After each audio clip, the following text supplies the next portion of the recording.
he wanted to help the poor man. And so the rich man hired the poor man to build a house on the hillside.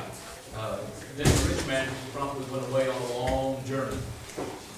The poor carpenter said to himself, "My boss is away, and I can use the cheap materials for the parts of the house that will not show. The house will be weak but undesirable, but nobody will know except me." Well, when the rich man returned, he said to the carpenter, "The house is not for me, it's for you."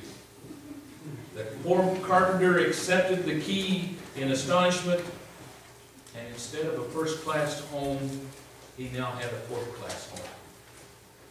You see, God gives us a job, a life to build. We have to live in the house we build. If we do a shoddy job, we cheat one person, that is ourselves.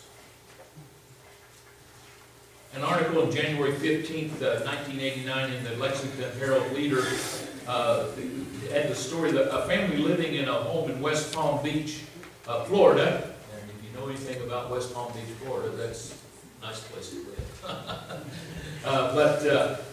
Anyway, the family living there was approached by a film crew wanting to use the front lawn of the home to shoot an episode of B.L. Stryker, a television series that starred Burt Reynolds as a private detective. The family knew that cars would be crashing violently in front of the house and all of that, but they gave them permission to do that. Well, while the front yard was being blown up, the owner of the home was tipped off, and he called from New York, demanding to know what was happening to his house. It seems that the people living in the home were just tenants. They had no right to allow the property to be destroyed as the cameras rolled. You see, many times we live our lives on the mistaken impression that this world belongs to us. But as the hymn said, this is our Father's world. We have no right to allow it to be destroyed. We are only tenants who live in God's world. Now, both of those little stories illustrate the fact that about the stewardship of man. That we are stewards. God has given to us life, and He has given to us this world in which we live, and we are responsible for what we do with it, with our lives as well as with material possessions of this world in which we live. And this morning we begin a 12-week sermon series on stewardship. Now, to be very honest with you, kind of the reason we're doing this is the fact that the leadership has been concerned with the fact that income is not meeting expenses. We have been running behind and that way, and so I think more of the thinking was that I should do a series on giving and stewardship in that way. And on my own part, I had some faulty thinking. I thought to myself that as long as we saw an increase in people, we would also see an increase in giving, and that has proven to be false. So while I think the intention was, and my own thinking was, that we would do maybe a 4 or 5 week series on giving, as I began to study this, kind of broadened out into the whole concept of stewardship. So we launched this morning, we begin a study, a 12-week study on stewardship. And so this is where we're at, and what we're going to be doing for the next several Sundays, going through this study. As we explore this and develop it. And the question then that has to arise as we talk about this is, what is stewardship? When we talk about stewardship, what does that word carry with us? Well, the Merriam-Webster Dictionary defines as an activity or job of protecting or being responsible for something. Okay? You have an activity or job that protecting or being responsible for something. For instance, A union steward has a responsibility to protect the workers that are under him. He is responsible to protect them. That's, stewardship. The idea that we are given responsibility, we have a job to protect and look after something. The fuller definition says it's the office, the duties, the obligations of a steward. And then it explains that. It says conducting, supervising, or managing of something. It has to do with management, and you are given responsibility to manage something, and you take care of it. That's what it means, stewardship. You're given this responsibility that you have to manage something, and you do it. It says, the careful and responsible management of something entrusted to one's care. And he gives an example of the stewardship of natural resources. Now, as we develop this, of course, being biblical, we want to understand the biblical concept. And so the Hebrew concept from the Old Testament, you have bayit, which is translated steward, and it literally means the man over the house. And so when we talk about steward, it'd be the man in charge of a household. Joseph is a good example of a steward because he was the man over the house of Potiphar. Eventually, he becomes the man over the house of Egypt. He becomes the steward of Egypt. And so this is, one of the ideas is that an individual who has responsibility for the running of a household and the management of the household. You also have the Hebrew word coming from Daniel 1:11 is Melchizedek, and it means an overseer, a guardian. And the guardian that was appointed, and he took Daniel and Shadrach, Meshach, and Abednego off to Babylon, that he was the guardian of that group of young men. He had responsibility to watch over those young men and see to their education and to their welfare. Another Hebrew word is sakan, and it means to one used or served for a profit or benefit. It carries the idea of being a treasurer or a steward, and you find those mentioned who are treasurers. So the idea from when you look at the Hebrew, the basic idea is that is someone who's entrusted with the oversight or the management of either a home or a group of people or over money. So that's the Hebrew concept of a steward. It's somebody who has been given the management and the responsibility to oversee either like a home or a business or a group of people or money. Now the Greek concept from the New Testament, you have the word epirakos, and it means one whose care or honor of anything has been instructed. It's a curator or guardian, it's a steward or a manager of a household or lands. So the idea is that you are given something from somebody else that you are to guard, protect, to watch over, and manage. It does not belong to you. Okay? It does not belong to you, but you are given it and you're supposed to look over it, you're supposed to take care of it. The other Greek word that is often used in the New Testament is oikonomos, and it's a manager of a household or household affairs. It's somebody who looked after the household. And many wealthy Greek families, as well as many wealthy Jewish families in the New Testament, would have people who managed their homes. They looked over their homes. And so the idea we see here from this is that it's a manager of a household or of lands. And it's important to understand that, again, the individual does not own the property. It is property. It is entrusted to him for management. And so we have this idea of stewardship, of you not owning anything, but you are given responsibility to manage something for somebody else. That's stewardship. And so we have biblical stewardship, and it carries that idea that you do not own it, but you've been entrusted with it, and therefore you're responsible for what you do with it and held accountable for that. And we read in Genesis chapter 1 and verse 26 that man is given dominion. In the original creation, on the sixth day, In verse 26, God said, "Let us make man in our image, according to our likeness. Let them have dominion over the fish of the sea, over the birds of the air, and over the cattle, over all the earth, and over every creeping thing that creeps on the earth." So God created man in his own image. In the image of God, he created him, male and female. He created them. Then God blessed them, and God said to them, "Be fruitful and multiply, till the earth and subdue it. Have dominion over the fish of the sea, and over the birds of the air, and over every living thing that moves on the earth." And so he is given dominion.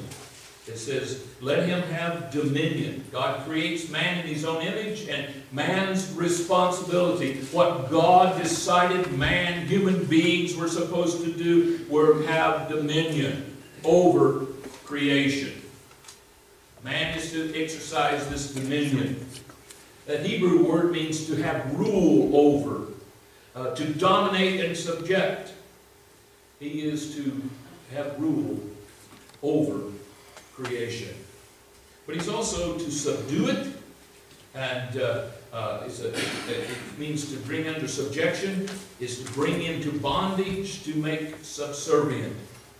And so man is given the responsibility by God to bring nature, or the creation, under subservience to himself.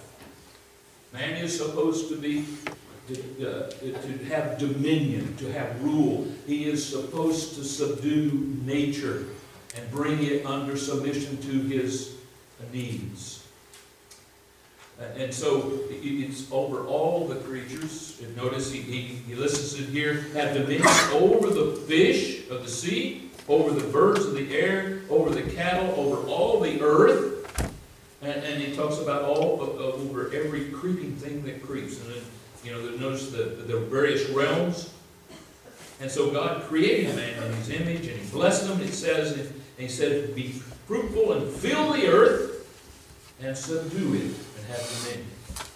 And so this dominion is over all. There's not a realm of nature, not a realm of creation in which man is not to exercise dominion, to exercise rule, and to bring it subservient to man's needs. The man is the steward, and he's given this. In the Psalm 8, the psalm we read this morning for our scripture reading, David, I got a new Bible, and my new Bible doesn't want to turn pages. Psalm 8, verse 6. He talks about man's dominion. It says, "You have made him to have dominion over the works of your hands." And so the works of your hands implies the whole creation, from the very micro to the very macro, from the microscopic subatomic particles all the way to the farthest star. We're talking about the work of the hands of God. And man is to have dominion over that. The works of your hands, you have put all things under his feet. You see, human beings are the ultimate, they are the pinnacle of God's creation because they are created in the image of God. They are image bearers of God. And everything is put under subjection to man. He says, all the sheep and oxen, even the beasts of the field, the birds of the air, the fish of the sea, and that passes through the paths of the sea. So man is given this dominion. He is to rule over and to use that nature, what is needed for him. He is given, if we were to do the study, he's given fruits and vegetables to eat. But later on, after the flood, he's also then given human flesh, or not human flesh, animal flesh. He's allowed to take animals and eat meat. So it's not scripturally wrong to eat meat. If you're a vegetarian, that's fine. But you have the right to eat meat. So creation is brought under service of man. And man is to use creation to meet his own needs, and he's to bring it into subservience to himself. God has given him this, and then God holds us responsible for the stewardship we have over creation. Now, what does it mean to have dominion? Well, turn with me to Genesis chapter 2. We find this from the Garden of Eden, where God has now placed Adam. And he really gives us a little clue. The particular verse has to do with the context of the actual garden, but I believe that it can be applied to the whole larger realm of creation and what we are, as human beings, supposed to do for creation. The Lord said, it says in verse 15, "Then the Lord took man and put him in the Garden of Eden to tend and keep it. And the Lord God commanded man, saying, Of every tree of the garden you may freely eat, but of the tree of the knowledge of good and evil you shall not eat, for in that day you shall eat, you shall surely die." Now, 15 says, He took the man and put him in the Garden of Eden to tend and keep it. Adam was created, and earlier in the chapter we have this creation of Adam, but now we find that God has also created a garden, and He has put Adam in that garden, and He has two particular purposes. What is He supposed to do? You see, you must always keep in mind, human life is not purposeless. It is always for purpose. There is a purpose to why you exist, why you were born. You have a purpose given to you by God. You see, so many people today find life purposeless. They have no purpose for their existence because they are not right with their Creator. And when man is not right with his Creator, his life becomes without purpose. It becomes meaningless, an absurd existence, because there's no relationship to the Creator who created it. But he says here in this, he gives us instruction. He says that you are to tend. He says to tend. And one of the things about the exercise of dominion over creation is the fact that we have the responsibility to tend. That word in the Hebrew carries the idea of to work or to labor. It carries the idea of to serve another by labor. Is there anybody here who serves another by labor? There you go. You serve somebody else by your labor. That's the idea of tend. The idea of tending. It carries, there involved work. Now, I realize this day and time, work is a bad word. Nobody wants to work. But in God's original creation, man was created to work. And not to work is not within God's scheme of things. And so when we talk about tending, we are talking about working, and we are serving someone else. We're laboring for someone else. And the Hebrew carries on the idea that it's a service to God. So this tending, this working with creation, laboring with creation, is an act of worship. It's a service for God, and thus an act of worship. And so what we do with creation, how we work and tend to creation, has to do with our service to God. We serve God. And this is, it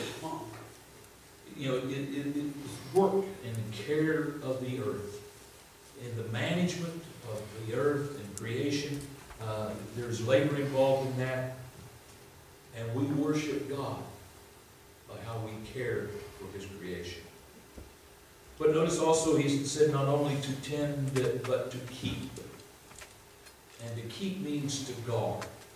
to observe and give heed to it, to keep and have charge of, to keep watch over and to protect. So you see, we are given the responsibility to guard and protect God's creation. We are to watch over it and protect it. Now we all know that sin has brought a lot of abuse of God's creation. As selfishly greedy men have destroyed creation in search of wealth. And so you see all kinds of abuse of nature. Historically, you read through it. If you were from West Virginia or Eastern Kentucky or Western Virginia, down in that region, you know the devastation of a strip mine. Matter of fact, Eastern Ohio, southeastern Ohio, there's a lot of strip mines down in there. And what a devastation, a raping of the land just to get coal out. And, there's places around the country where at one time and point in place, they clear-cut forest. And there was no management, no thoughts of replacing the forest. They just clear-cut and left it desolate. But you see, so there's a lot of abuse, and a lot of the things that were done to get gold or silver or copper, a lot of practices at one point that were practiced. No thoughts to the environment, no thoughts to creation. Let's just get this material so we can be wealthy. And so, as a steward of God's creation, we must be careful to protect it and guard it. And so we are given that responsibility as stewards to work and labor with nature, to bring it under submission so that it does serve us. And we are to careful. We are to protect it and watch over it. We have that responsibility. Now, it's interesting as you read the story that comes forth in chapter 2 is the fact that man by himself was not sufficient to accomplish what God intended for him to do. In other words, Adam was not sufficient within himself to be the steward that he was supposed to be. He was not sufficient within himself to be able to tend and care for the creation. And so we read in verse 18, it says, "And the Lord said, It is not good that man should be alone. I will make him a helper comparable to him." And then we have the account, and as you read down through the rest of the chapter, the whole plan, God bringing about the creation of woman to be a helper. And notice it says here, I will make him the New King James says a helper comparable to him. King James says meet. The ESV says a helper fit for him. The New American Standard says a helper suitable for him. And the word literally means one who helps. One who helps. And it was to be an equal helper to him. Somebody who was his equal who could help him. You'll notice as you read through the account there in Genesis 2, they looked at all the animals and there was no animal found equal to Adam. So God had to create an equal helper to help Adam in stewardship responsibilities. The Believer's Commentary, William MacDonald writes and says, "Woman was taken not from Adam's head to dominate him, nor from his feet to be trodden down, but from under his arm to be protected, and from near his heart to be loved." And so together, men and women are to exercise dominion over and to tend and keep this world in which we live. You see, stewardship over creation is a human responsibility. Both Adam and Eve were given the responsibility. Adam had initially given it, but it was not good for him to be alone. He could not accomplish that which God intended for him, so he needed a helper who could be equal to him and help him, and they are both given the responsibility of the stewardship to tend and to keep the garden.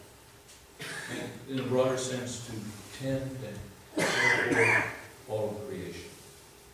You see, stewardship is a human responsibility. Now, so what?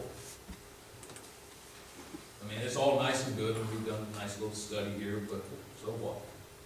What does that mean here, April the 19th, 2015?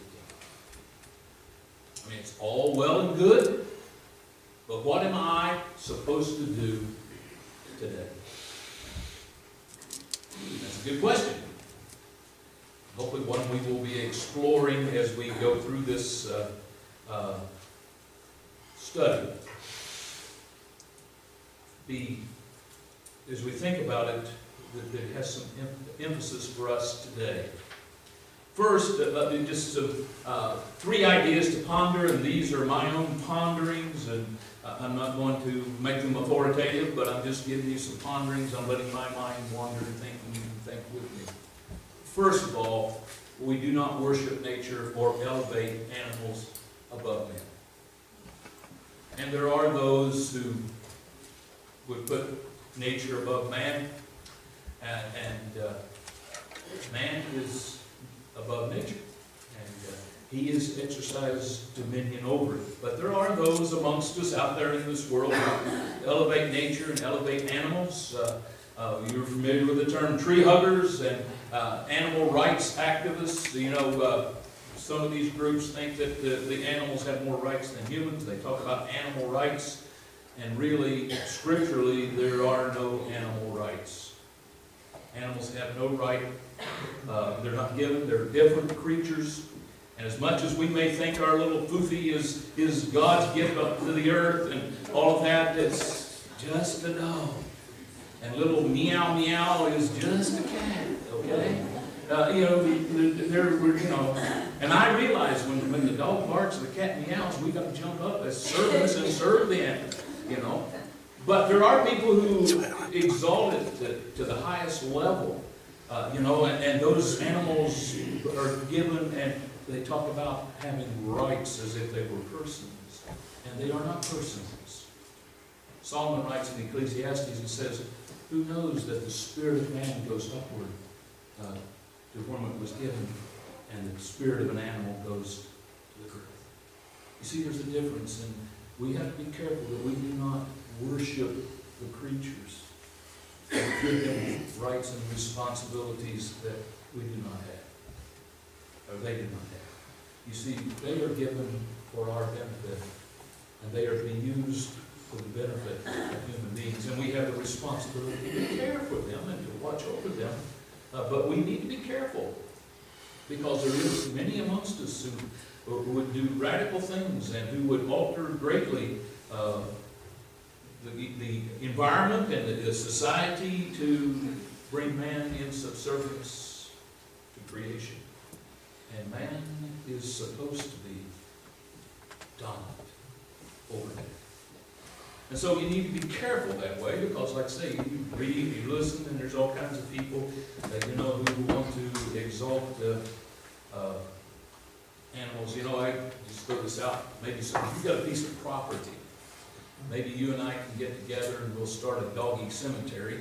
You can sell the grave plots and I'll do the ceremonies, okay? I'll do the funeral ceremony, okay? And we'll both get rich, okay? There's all kinds of things that happens, dog psychologist. I just don't know. If you've got a good dog psychologist, I had a dog that needs a psychologist. But nevertheless, you see, we tend to elevate, and I appreciate pets, and we've got pets, but hey, they're just animals. And I have a responsibility to care for them and make sure that they do the best. They have a purpose, and the mistreatment of animals is certainly not part of our stewardship. But nevertheless, we need to be careful that we don't exalt creation. I can't cut down a tree to build a house because some guys drove nails in it or something, that kind of stuff. But secondly, the second point to ponder is I think that we need to realize we need to be conservationists.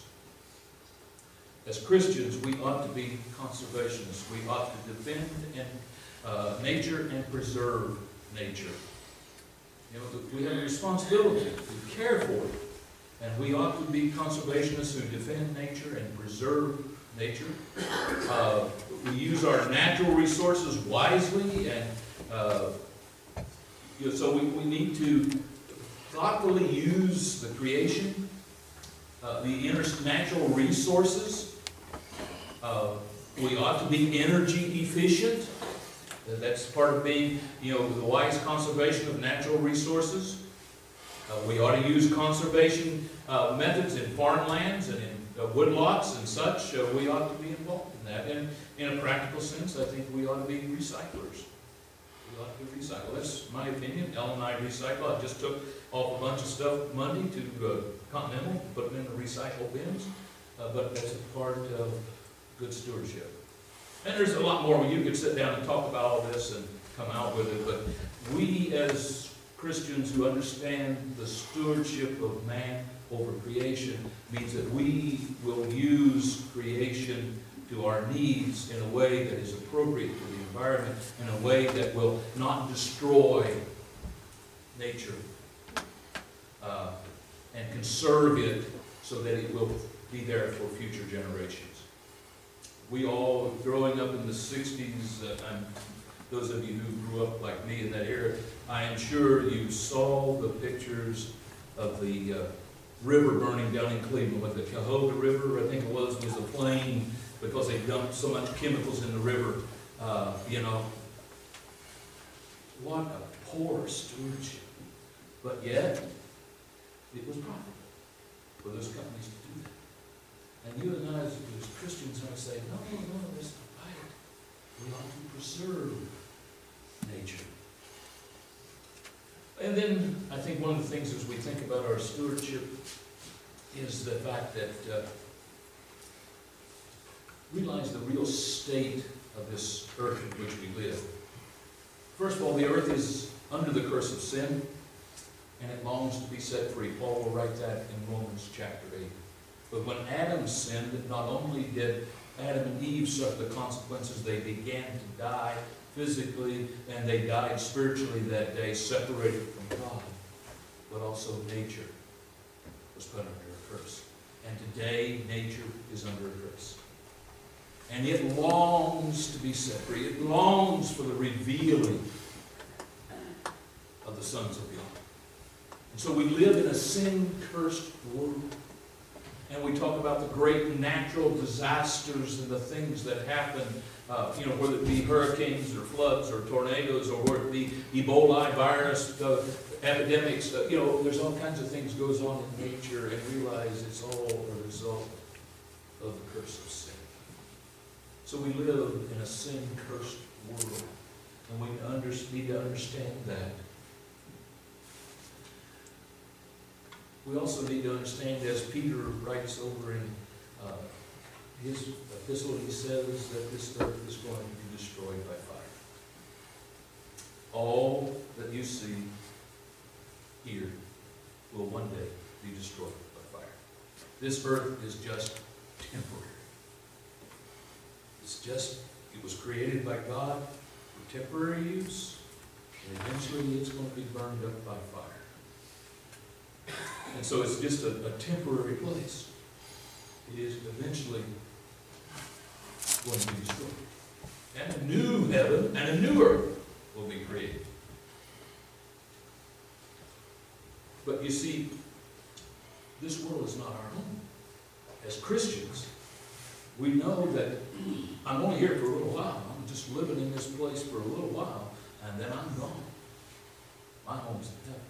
Now, I have a responsibility while I live here to take care of the place where I live. But nevertheless, we need to realize this world is not my home. One day I'm going to cross over.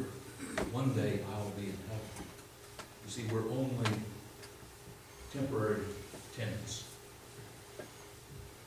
Now, ask anybody who has rental property. And they will tell you that tenants are notoriously bad about taking care of the home in which they live. Brother Marshall's not here this morning, but I had a conversation with him not too long ago about rental property and people who rent rental property and all the work that goes along after they move out and what you got to do. And, you know, if you want to know about tenants, you can ask Brother Marshall. He can tell you. So, you know, it's always a challenge that way. Ellen's dad at one time had some rental property. Matter of fact, we lived in the first floor of a 3-flat that he owned. And he rented the, actually, I guess it was, we were, but anyway, he rented the upper flat out to some gentlemen from India. Well, these guys would cook their meal, and of course they were used to no tables, so they would take the hot pot off the stove and set it on the carpet and gather around and eat out of the pot. Guess what happened to the carpet? Big black hole there. So you see, there is this, and we all know that. If you have had any rental property or anything to do with that, and that's why many people avoid it, because of the work it takes. They can do a lot of damage, and they don't care for the property. See, one of the things that we should have learned, I don't think we have, but we should have learned from all the government housing that was provided, was it was given to people free, but it didn't take too long until it was trashed. Because the people didn't own it. It was a gift to them by the government, and they didn't care. And so you find that they don't care, and they trash it. Now, one of the things that if you are a property manager, you have rental property, is you desire, you look for, you try to find, and you want to keep at all possible a responsible tenant. One who will take care of the property as if it was his own and look after it. Now, you are a tenant. You're living in God's world. So what kind of tenant are you? It's God's world. Everything you see belongs to God. So how are you? You know, I realize that in America, the whole idea of private ownership of property is a big deal. That's part of being an American. But biblically, particularly the Old Testament, the whole concept is you own nothing. God owns everything. And you're just a tenant. And you're responsible for how you take care of God's and what you do with God's resources. So what kind of tenant are you? What kind of steward are you? Are you a good steward of the resources that God has given to you?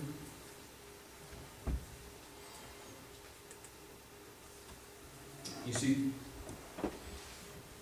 understanding this concept of stewardship and man's, after sin and after Adam and Eve sin, the whole concept becomes screwed, and man does not see himself as a steward of God.